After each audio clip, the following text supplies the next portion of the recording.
What's happening, sexy ninja people? It is Tuesday, May the 21st, and you know what that means. It is time for another daily vlog with yours truly, Shecaspy. Let's jump right into it, people. So, the big news of the day is, of course, the Xbox One. So, that's got me pretty excited, actually. I'm a big Xbox fan. Now, before any of you guys start accusing me of being a fanboy or anything else like that, I love PlayStation, I love Sony. I grew up with the PS1, the PS2, all that. I just don't have the resources to really manage two consoles right now. I mean, I barely do what I do as it is. I'm a YouTuber, I'm a everything, I'm a rock climber, I'm a thing. I do a full-time job. My God, people, I'm a busy dude. So I do not have time for two consoles right now, and Xbox is my console of choice. So, moving on from that, the Xbox One.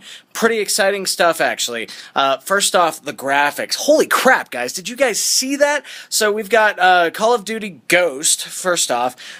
Just the textures and the facial expressions and just kind of watching like some of the videos of them building the environments and stuff like that.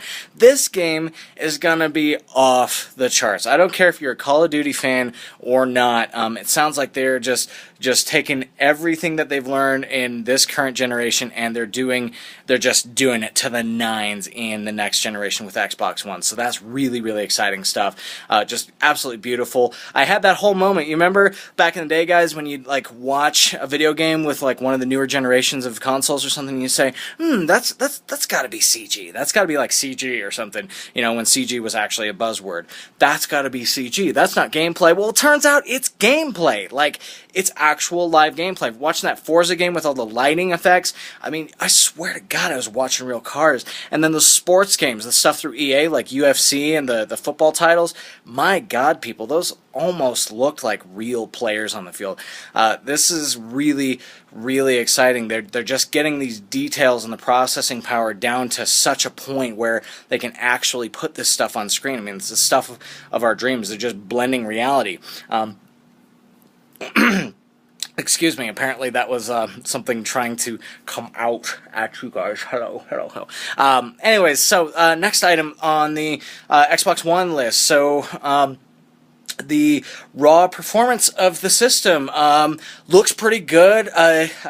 I'm like anybody else, I'm kind of a tech geek, and it's like 8 gigs of RAM, and I'm not terribly impressed when I hear something like 8 gigs of RAM. I mean, my MacBook Pro that I edit videos on from 2011 has 8 gigs of RAM. It's not a big deal anymore, but it's going to be really super high quality RAM, you know, and it's a dedicated system to playing games, or playing Blu-rays too, by the way. Thank you. It's about dang time, guys. Really, like, we had to sit here this entire generation not playing Blu-rays. Bad choice. So, good choice getting that in there. The next thing of note I wanted to talk about a little bit is this whole integration with television. I thought this whole concept was really interesting. So it's like you're changing channels between games and between television channels or movies you're playing or music you're listening to or anything else of the sort, you know, instantaneously. It's that instantaneous responsiveness, and it's all driven by the Kinect with, you know, sensing your voice, listening to you with kind of this always-on sort of thing or always-online sort of thing.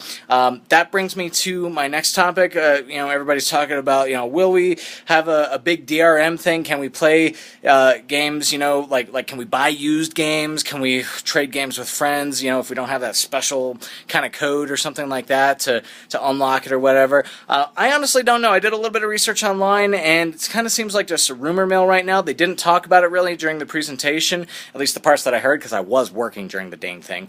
But they didn't really talk about it too much that I knew of, so a little bit speculation right there. We don't know what that looks like. It does appear that it has an always online connection feature to it, but it doesn't require you to always be online in order to use your system. So that's a plus. I mean, your internet goes out, or you don't have internet for some reason. I mean, if you don't, but whatever. If you don't, okay, I get it. I don't know how you're watching me if you don't, but you know, all that kind of stuff. So I thought that was really interesting, just that integration with television. Some exciting stuff with with that, like the fantasy football being instantly updated with, with actual live scores on television. It's all integrated, and it just brings up a little menu that says, hey, your dude just scored, and so, like, F you to your friends, you just won some points and all that stuff. So that's really cool. All that integration, all this centralizing, even kind of ditching the controller, ditching mobile devices in favor of voice commands or hand commands and that kind of thing. I thought that was really interesting too, and it's just kind of making you more part of the experience immersively, in my opinion. So I think that's all the positive, and it also kind of looks like they're taking this whole thing. Did anybody else catch this? So like if you got an iPhone, if you go like this or like this, open and close windows or shrink pictures or whatever, that sort of thing, or tablets, that kind of thing. That's a pretty common function. People were doing with their hands and doing the same kind of thing that we're doing with our fingers on these little guys. So they're kind of, in my opinion, I think they're kind of trying to make this thing feel a little bit like a tablet and take away, all this hunkered down hardware and needing a remote control or a video game controller in order to access your system and all that kind of stuff. So some pretty exciting technology on the way, in my opinion. A lot left to the rumor mill. Are we going to be able to trade games with friends? Are we going to be able to buy used games? Is everything going to be like ridiculous, DRM heavy? EA, I'm looking at you guys.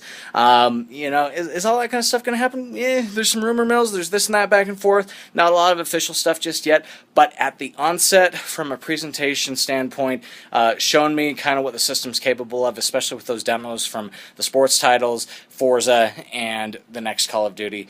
I'm excited. I'm definitely going to have to get one. So, anyway, that is my take on the Xbox One. Let me know what you guys think in the comments below. Are you going to buy one? Are you going to stick with Sony? Do you not care about video games? Just let me know in the comments. And, yeah, thank you so much for watching. I love each and every one of you. I am on here to please and to serve, so let me know what you'd like to see. If you'd like me to do a vlog on a current topic, I'm in. Just let me know.